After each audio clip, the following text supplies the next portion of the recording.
umuman o'yin oldidan o'sha tarkiblar chiqqanda asosiy Temur Kapadze o'sha maydon markazida Shohruh Abdurahmonov va Quvondiq Ro'ziyev tandemini asosiy o'ynatayotgandi va bu safar boshqacha yo'l tutdi. Ya'ni eski Paxtakorchini qo'ydi. Diyor Xolmatov va Teyde o'ynadi va qaysidir ma'noda o'zini oqladi desa bo'ladi. Mana shu rotatsiya.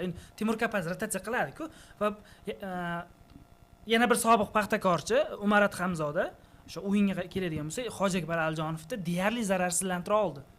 Va yana bir o'sha Muhammad Ali Usmonov ham o'sha sobiq Paxtakorchi u ham o'zini yaxshi ko'rsatdi, yaxshi tomonlama.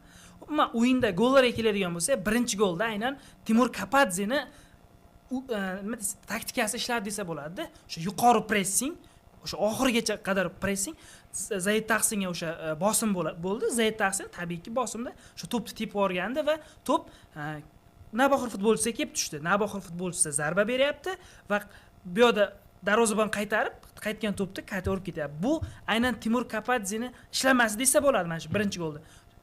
Shu ikkinchi golda birinchi gol urilyapti. O'sha birinchi taym, ikkinchi taym boshida Paxtakor yetarlicha reaksiya bermayapti. Navbahor qaradi, ikkinchi golda ham ursa bo'ladi va harakat qildi. Jarima maydonchasi o'sha ichida Ibragimov qoida buzilish qildi va Jiyanov bundan foydalanib ketdi va shuni ham aytish kerak, o'sha kuni Paxtakor o'zi maydonga chiqmadimi yoki o'zini ko'rsata olmadimi? Deyarli zarbalari bitta aniq zarba. Men tushuntirib beraman, chunki Navbahor jamoasi juda ham yaxshi Paxtakorni o'rgangan edi. Har bitta qanot futbolchisini yuradigan, masalan, Hojiakbar Alijonov o'zidan o'ng tomonga to'pni ko'proq tashab harakat qiladi. Zamax bilan chapga o'tkazib, yana o'ngga o'tkazadi qulay tomoniga. Hatto shu detallargacha o'rganishgan. Obdon o'rganishgan Navbahor futbolchilari va menimcha Temur Kapadze bu o'yinga katta unaqa qilgan, kuch tashagan. Ham taktik, ham tahliliy, ham chunki futbolchilar zaryajini tushdi ko'rgan bo'lsak, har bitta yakka kurashda birorta joy tuskashlik qilmadi. Paxtakorda esa qanaqadir yig'inchoqlik bo'lmadi, qanaqadir yig'a olmadi. Nimaga? Chunki Navbahor o'ynagani bermadi. Navbahor masalan avvallar Andijon Xamikov davrida o'ynagani bermasdi hech kimga, lekin o'zi ham o'ynamasdi-yu. Navbahor Paxtakorga o'ynagani bermay, parallel ravishda o'zi o'ynadi. Aniqroq pas berdi, jiddiyroq markazda kurashdi, ikkinchi qavatni deyarli yutqizmadi, birorta qo'pol xato qilmadi. Paxtakor esa nechta xato qildi. Men Ibrohim Ibrohimovni o'zimiz ukamiz nimaga o'ta tortib qo'yganini haligacha tushunmayapman. Nimaga shu? Chunki Paxtakor jamoasini Navbahor psixologik ham esib tashladi. Hechisi chiqmasa 70 daqiqa davomida borasan maydon markazidan o'ta olmadi ham-ku, zarba ham bera olmadi. Unaqa o'yinda futbolchilar panikaga tushadi. Nima bo'lyapti o'zi deydi. Tushunmayapti. Ba'zi o'yinlar bo'ladi. Futbolchilar o'zida tezroq tugasin deymiz shu o'yin. Necha o'yin farqi yo'q, tugab ketsin shu o'yin. Tezroq. Ya'ni Navbahor psixologik yutdi Paxtakor. Bu bitta rikoshet bilan yoki bitta penalti bilan yutilgan o'yin bo'lmadi. Bu moralniy g'alaba bo'ldi. Ruhan yutib ketdi bu o'yinni va 2-0 dan keyin ko'rgan bo'lsanglar, Paxtakor jamoasi ham ortiqcha bir 2-0 bo'layotgan paytda ham bir suita qilib, shoshilib oldinga otilgani yo'q, chunki bildi o'yin qo'ldan ketganini. 2-0 bo'lgandan 80-daqiqadan keyin to'p deyarli bu tomonda bo'ldi. Navbahor hujum qiladigan tomonda bo'ldi.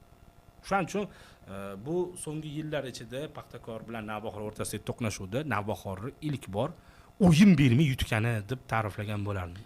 O'yin bermay yutdi. Mana shu 3 ta aytgan futbolchim o'sha kuni menimcha 2 karra o'ynab berdi. Jajda qolganmikin bu nima bilmaysiz? Atxamzoda, anaqa Usmonov Diyor gol bo'lganda hammasi o'sha nishonladi. To'liqligicha. Bitta narsada hayotda ham ko'ramiz, sobiqlar jamoasiga qarshi qanaqa yig'ilib turishdi hozir.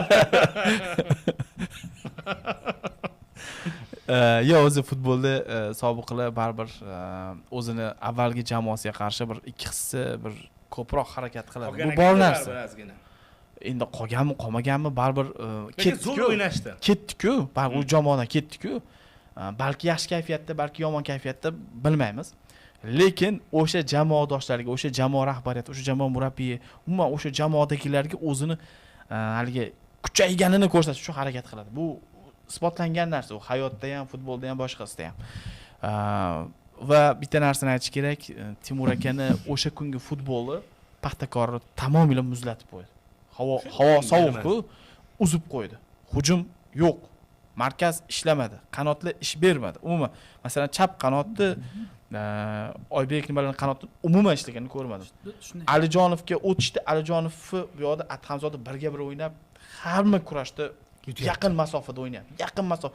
Uzoqlashtirsa, Alijonov to'pni oldiroqqa tashlab o'tib ketib qoladigan odati bor. Boshqa yaqin o'ynayapti, unga yordam mabodo ketadigan bo'lsa, Diyor qarshi olyapti-da. Biladi-ku hamma jamoadoshlar sobiq. Masalan, anaqami? Hojakbarmi? Ha bu 10 yildan beri o'ynab yuribdi. Zamoq o'nga oladi hozir. Hozir bu yoqqa qoladi, yo mana bundoqqa aldab o'tadi. Bu birga bir o'ynab to'xtatyapti-da. Hojakbar Aljonov ishdan chiqdimi? O'sha qanotda yopildimi? Demak, Paxtakorning hujumi to'xtar ekan. Bu yoqda Bozorov, Sherzod Nasrullayev qanotda umuman ishlamadi. Umuman. Sherku bitta zabigan qildi, lekin Oybekgalik ko'rinmadi. Umuman anaqa qilmadi. Yarim himoyalar qanaqa bo'lyapti tushunmadim. 70-daqiqadan keyin dedingiz-ku, 70-daqiqadan keyin Paxtakor o'sha aytganingizdek umuman o'ziga o'xshamadi. Paxtakorni Instagramida Akmal Mazgo'y jarimada uzoq masofadan to'p tepdi-da, o'zi gol bo'ldi. Kommentariyaga kirsam, bitta Paxtakor muxlis yozib qo'yibdi. O'yinda ham bir urib turinglar golni. Ya'ni Paxtakor muxlislari ham aytib yubordi buni. Qanaqadir, chunki Paxtakor bilsangiz, yutqizgan o'yinlarida ham jangsiz taslim bo'lmaganda, hech qachon oxirigacha bosib, ezib, standartlar tepa olmay yutqazadi-da. Bunaqa yutqazmaganda, men ko'rmaganman bunaqa yutqazgan. Namanganda 2 yil oldin 5-0, 5-1 bo'limida yutqizganda Paxtakor Navbahorga. Kerak emas o'yinda. O'shanda ham Paxtakor hech bo'lmasa hujumga o'tib turganda, oldinroq salimda yoyilib Alijonovga qo'l ko'rsatgan muxlislar. U Alijonov bu yoqda yutganida bo'lgan, keyin u yoqda javob bo'lgan. O'sha vaziyatda ham Paxtakor sal yoyilibroq, oldinroqqa o'tib, boshqa qilib o'ynagan. Men bu oxirgi o'yinda umuman tanimadim. Umuman Superkubokka kuch asrab qo'ydimi yo sovuq ta'sir qildimi yo umuman ishlamalar ishni bermadimi Timurga tamomila bo'g'ib qo'ydimi? Uni yarim himoyasini to'xtatsa, qanot bilan, o'ng qanot himoyasi bilan Paxtakor ishdan chiqar ekan. Sardor Sobirxo'jayevga juda ko'p e'tiroz bo'ldi. Haqiqatan markazda deyarli hamma duellarni yutuqqa olib keta olmadi, juda ko'p holatlarda. Juda ko'p tahlil qilyapmiz-ku, Paxtakor lekin bir tomondan unutmaslik kerak, Navbahor katta o'yin ham o'tkazib yubordi-da. Zo'r ham o'ynab yubordi. Endi sizlarga savol. Ob-havo qanchalik ta'sir qilgan bo'lishi mumkin? Agar shu o'yin yaxshi, yashil maydonda erta o'tkazilganda nima bo'lardi? Yo, agar Navbahor issiq o'lkadan Paxtakor issiq o'lkadan kelib, Navbahor mana shunaqa sovuqda o'ynab turganda, ob-havo ta'sir qildi derdik. Avval biz terma jamoalarimiz o'ynaganda arablarga borsa shunaqa ta'sir qilardi. Ha, lekin ikkalasi ham bir xil sharoitda edi. Undan 2 kun oldin issiqroq, iliqroq, o'sha kuni sovuqroq bo'ldi. U sovuq bo'lishini Paxtakor ham bilardi, Navbahor ham bilardi. Bu hozirgi kunda u muammo emas, internet kiradi. Shunaqa o'zi ogohlantirish, qora yog'ishigacha. Ha, menimcha u sovuq ta'siri yo'q. Shunaqa o'sha Kamol Tojiyev ham aytdi-ku, kecha boshlangani o'sha bolalar o'sha biroz sovib qolgandek bo'ldi dedi-ku. Nu Navbahor ham sovib qoldi-da baribir. Ya'ni o'yin ikkalasi maydonga tushishi bilan boshlanadi-ku, baribir. Shuni aytmoqchiman. Uni adashmasam, sen o'z stadionga bording, lekin biz televizordan ko'rdim, ikkala o'yinni ham ko'raman deb.